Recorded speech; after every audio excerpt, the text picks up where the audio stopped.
Won't just hook up on the first date and swap databases. That's not what this is about.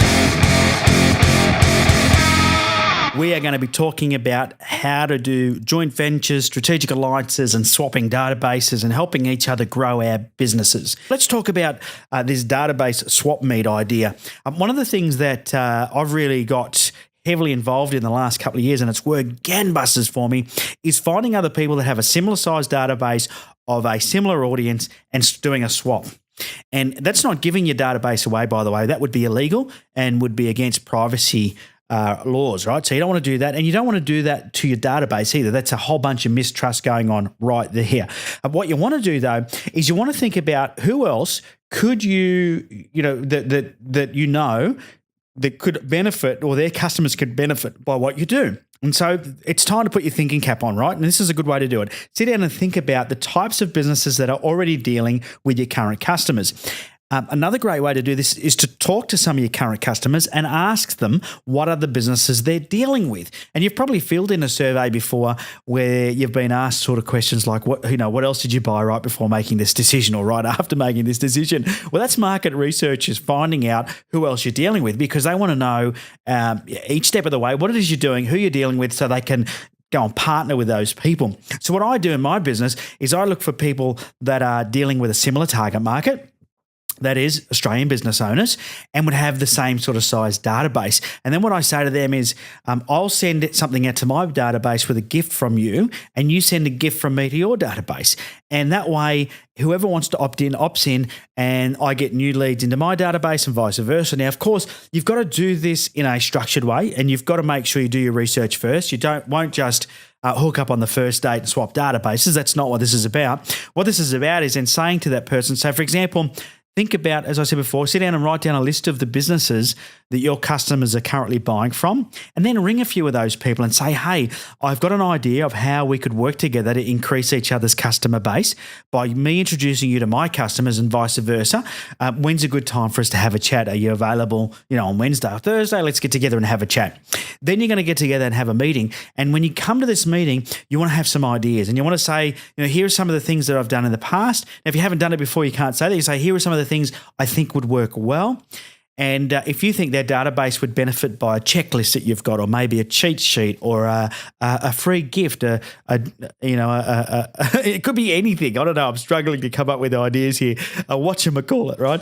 But the thing is, if you think their database or their customers, their current customers, would really benefit by something that you can give away, then that's what you give them and say, send this out to your database and offer it. Now, sometimes it's worthwhile it being a substantial gift. I've given away books that if you went to the bookstore, you went to Amazon, would cost you $30 to buy them. Well, I've just given them away, including postage, right? So it's costing me $35, $40 per opt-in, but I know it's a qualified lead if I've done the right, strategic alliance or JV.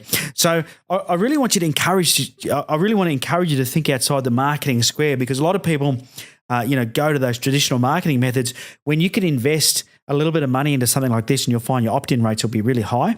And the good thing with a good opt-in rate is your acquisition cost is low, because it doesn't cost you anything to do this besides what it is you give away. Let's say I'm a company that makes microphones, and these things that go on here is going to be a bit noisy.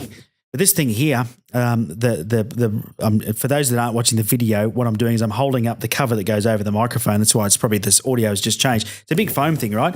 But maybe I could give those away to someone's database let's say I was a microphone repair company or an audio engineering company. I don't know.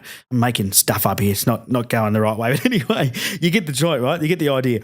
And I offer to send a complimentary custom-made pop filter for anybody who opts in.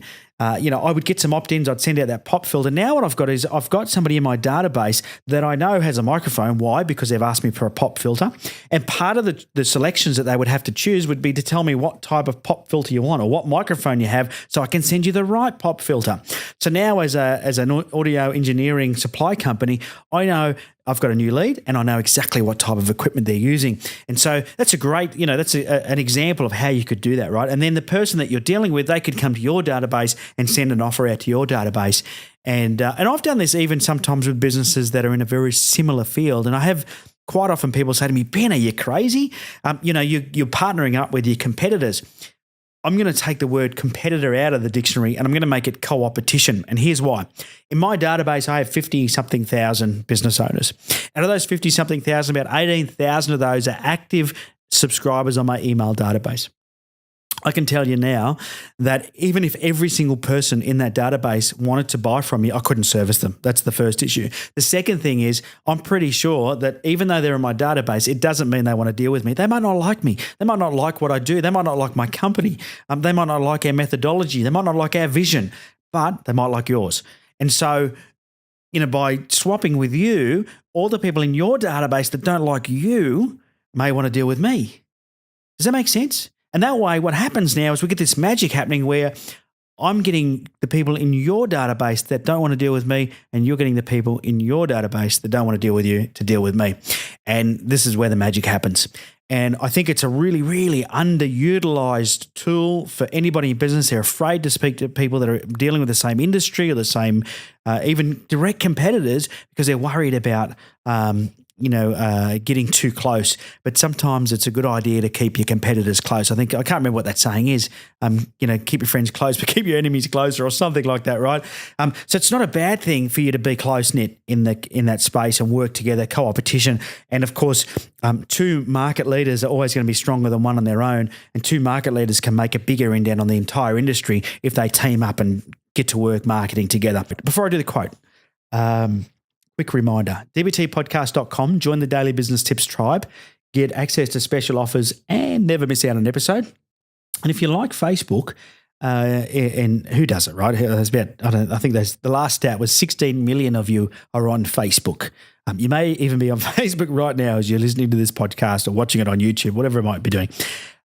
If you are on Facebook, find the DBT podcast group and join the group. We're hanging out in there. We're having a conversation, a right old fun time, and you're missing out. So get in there.